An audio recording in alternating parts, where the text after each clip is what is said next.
대형 마트들은 골목 상권 보호를 위해 한 달에 2번씩 문을 닫아야 합니다. 그런데 최근 이걸 더 확대해야 한다는 논의가 활발합니다.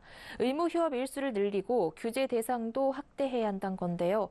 추가적으로 출점 자체를 까다롭게 결정해야 한다는 주장도 나옵니다. 찬반이 팽팽하게 엇갈리고 있는데요. 이보경 기자와 이야기 나눠보겠습니다. 안녕하세요. 안녕하세요. 네, 정치권에서 최근 유통규제 논의가 뜨겁다고 하는데요. 최근 국회에 발의돼 있는 개정안은 어떤 게 있습니까? 네. 현재 국회에 제출돼 있는 유통법 개정안은 28건에 달합니다. 이 주요 내용을 살펴보면요. 먼저 의무휴업과 관련해서 월 2회 시행되고 있는 의무휴업 기간을 월 4회로 확대하자는 내용이 있습니다.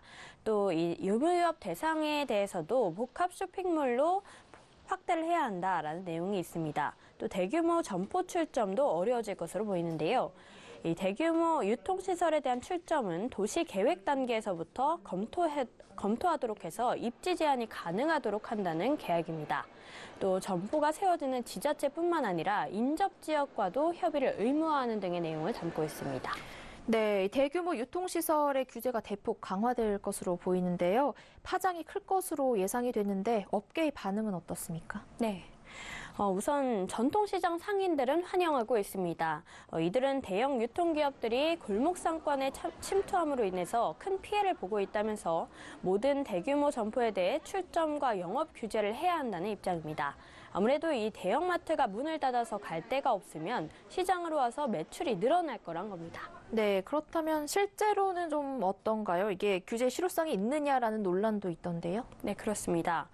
대형마트 의무휴업일이 시작된 지가 2012년에 도입이 됐습니다. 전통시장의 매출은 그렇지만 사실상 제자리 걸음을 하고 있다는 주장이 나오는데요.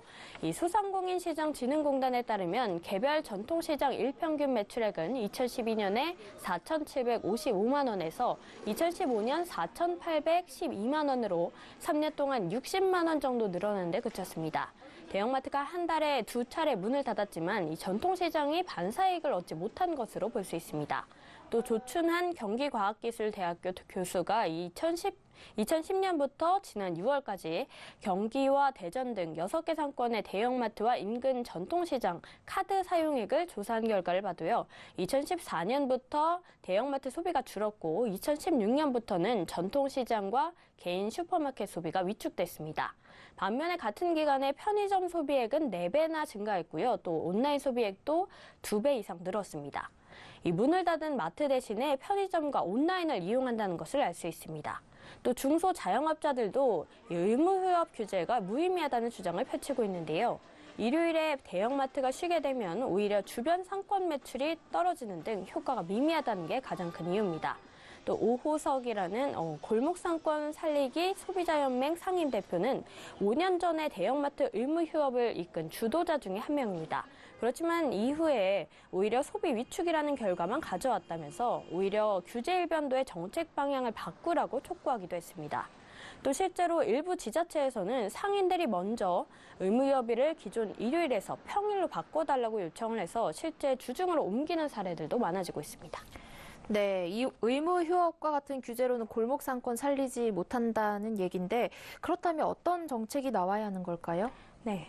전문가들은 이 전통시장의 경쟁력을 높이는 것만이 이 골목 상권을 살리는 방도라고 말을 합니다. 최근 유통규제 관련 기사의 댓글만 봐도 이 소비자들이 왜 전통시장을 찾지 않는지 알 수가 있는데요. 이 카드 등의 결제 수단을 사용하기 어렵다는 것, 또 주차가 힘들고 또 원산지나 가격 표기를 안 해놓는 곳이 많고 또 위생도 신경 쓰지 않는다는 불만이 공통적으로 나타납니다.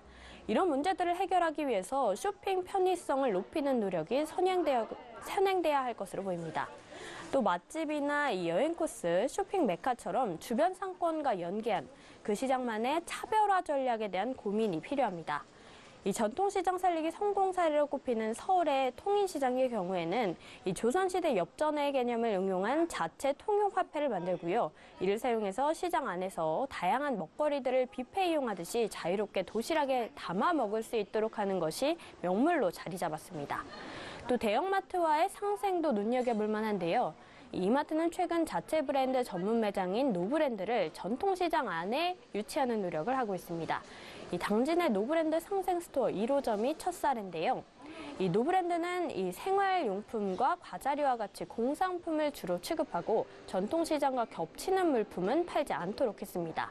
그 결과 이 당진의 전통시장 방문객은 전보다 약 40%나 늘면서 시장이 활기를 찾고 있습니다. 네, 유통규제 실효성 논란에 대해 이보경 기자와 이야기 나눠봤습니다. 고맙습니다.